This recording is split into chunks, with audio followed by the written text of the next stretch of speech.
ছাত্ৰ ছাত্ৰীসকল আজি আমি পঢ়িম নেওতা আহচোন মোৰ লগে লগে পঢ়ি যাবা ঠিক আছে 1 2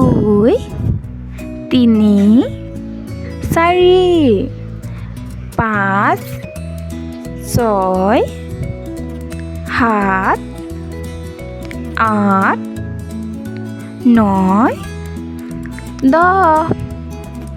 11 12 13 14 15 16 17 18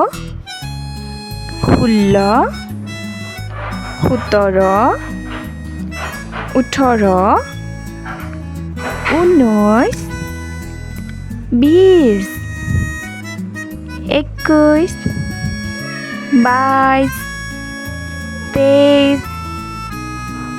24 25 26 27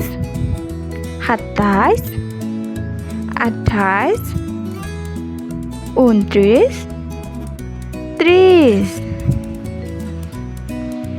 ছাত্ৰ ছাত্ৰীসকল তোমালোকে পঢ়িবা আৰু মনত ৰাখিবা তোমালোকৰ বাবে বনোৱা ভিডিঅ'সমূহ পাই থাকিবৰ বাবে চেনেলটো ছাবস্ক্ৰাইব কৰি থবা আজিলৈ ইমানেই বাই বাই